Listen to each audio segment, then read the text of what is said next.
हे घे, खाऊन घे, नाश्ता आणलाय. अगे बोला का गोपाळाला आलीशी हा झाली का ती तयार तक्रार माग गेला बोल ना. नाही, त्या माणसांपासून मला काडीची पण अपेक्षा नाही आणि तू पण अपेक्षा ठेवू नको आता, कळलं का? वैस धीर धीर शांत राहा. मीच बघू आता साहेबांच्या हातापाया पडून त्यांना कसं तरी मानवायचा प्रयत्न करतो. अगं रंजे अगं असं कसं झालं ग? अगं काय केलंस तू? कसं झालं असं? काल तर घरी होतीस आणि आज इथं कशी काय ग? मावशी मावशी ऐका, पोलीस स्टेशन मध्ये तुम्ही जरा जरा हळू बोला. हा बोला, हळू बोला जरा. आम्हाला सोडून जाताना तुला काहीच कसं नाही वाटलं ग? अगं अगं गप्पा बोकाड पसरत आल्या त्या. गेली म्हणजे काय वर गेली का मी? आणि तुम्हाला हिथं सांगून यायला काय मज्जा करायला फिरायला आली वय? दिसतंयच की ग, पण लय वाईट झालं तुझ्या संग. तुझ्या सुनेनं असं करायला नको पाहिजे होतं. लय वाईट सून तुझी. आजकालच्या सुनांना जरा काय बोललं का नाही की लगेच पोलीस स्टेशन गाठतं त्या बघ. अगो माझी एक मैत्रीण होती, तिच्या सुनेनं तिच्या सासूला 6 महिने जेलात टाकलं आणि केली की नवऱ्याने तिच्या दुसरी बायको. होय हीच तर दुसरी होती, आता पानतेल तिसरी. म्हणजे अगं हेअरकट केलाय माझं सोड. काल कुठे गेली होतीस? काल मी तुला किती फोन केले. अरे मी गोपाळजींसोबत ना बाहेर गेले होते फिरायला, इथे आपल्या गावाच्या पुढेच थोडंसं. आर्या पुन्हा गोपाळजी, मी तुला किती वेळा सांगितलंय तो गोपाळ चांगला माणूस नाहीये, लांब राहा त्याच्यापासून. पण तू परत त्यालाच भेटायला जातेस. आणि आत्ताही तुला मी इथे येण्याची अपेक्षा नव्हतीस ना, बरोबर?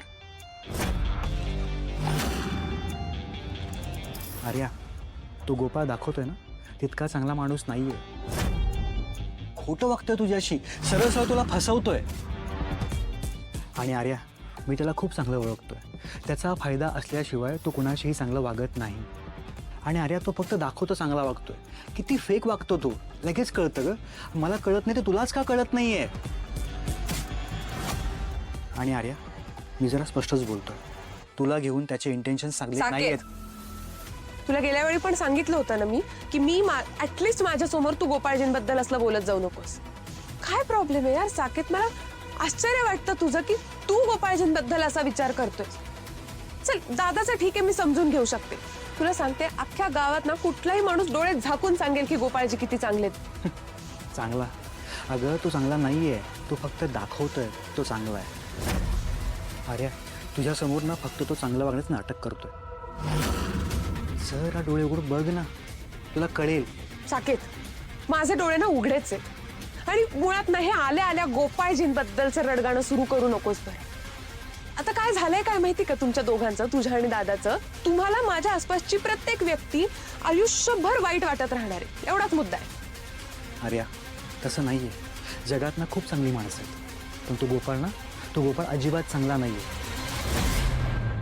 साकेत जरा जास्तच बोलायला लागलाय. याच्यामुळे ही आर्या आणि तिच्याकडचे पैसे माझ्या हातून जायला वेळ नाही लागणार. हे असं काही घडायच्या आधीच याला कायमचा आराम द्यावा लागेल. लालीला तर न सोडणार नाहीये मी.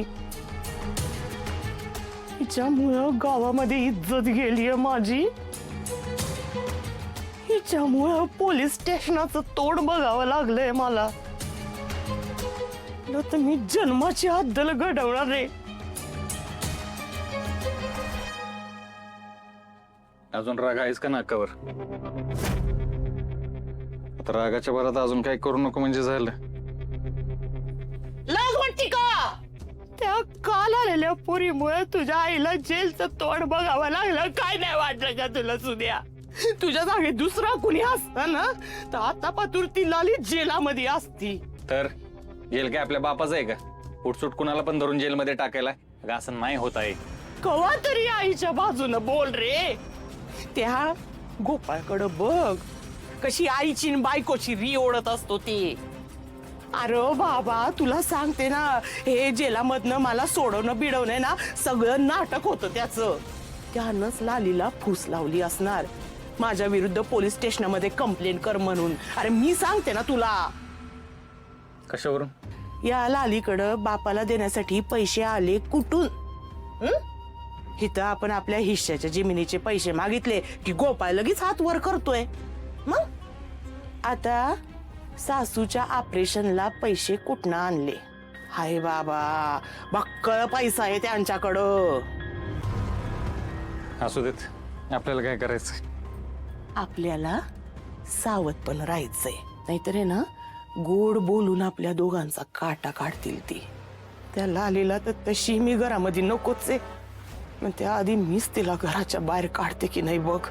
सुद्या, माझ्या अपमानाचा बदला तर मी घेणारच आहे. सुद्या ना, मी सांगते ना तुला, त्यांच्या खुलीमध्ये ना अजून बक्कळ पैसा असणार आहे.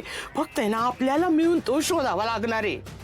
हा, एवढं करशील ना आईसाठी? आता बघते मी ही लाली माझ्या तावडीतून कशी वाचते ते. आज ना ही गोष्ट आपण सॉर्ट करून टाकूया. गोपाळजी कधी तुला काही बोललेत का माझ्या माघारी, किंवा नेमकं काय घडलंय, काही काम बिघडवलंय तुझं? अरे साकेत, आपल्या बिझनेसला त्या माणसामुळे किती मदत झालीये बरं. हे बघ, मी बोलेन त्यांच्याशी, सॉर्ट करू आपण हे. का राग आहे तुझा त्यांच्यावर एवढा? अरे मी सगळं बोलतोय कारण मी काही गोष्टी डोळ्यांनी बघितल्यात. काय बघितलंयस तू असं, आणि काय स्वतःचे अझम्पशन्स करून घेतलेत? I don't know. हे बघ साकेत, मला पर्सनली असं वाटतं की मी जरी तुझ्यापेक्षा एखाद्या वर्षांनी लहान असले ना, तरी तुझ्यापेक्षा मी माझ्या आयुष्यात चांगले वाईट अनुभव जास्त घेतले. सो तुझ्यापेक्षा तरी नक्कीच मला माणसं जास्त ओळखता येतात. सो प्लीज लेट स्टॉप दिस यार. म्हणजे बास आता. आणि हे बघ, आय स्वेअर, मी आज तुला एक गोष्ट प्रॉमिस करते की गोपाळजींच्या मनात जर काही खोट आहे आणि ते माझ्याशी वाईट वागले ना, मी तुझ्या समोर त्यांना जाब विचारेन. ऑल्सो दादा आहे ना, तू का पॉझिटिव्ह होतोयस एवढा? ठीक आहे, इथून पुढे मी तुला काहीच सांगणार नाही. I swear Arya.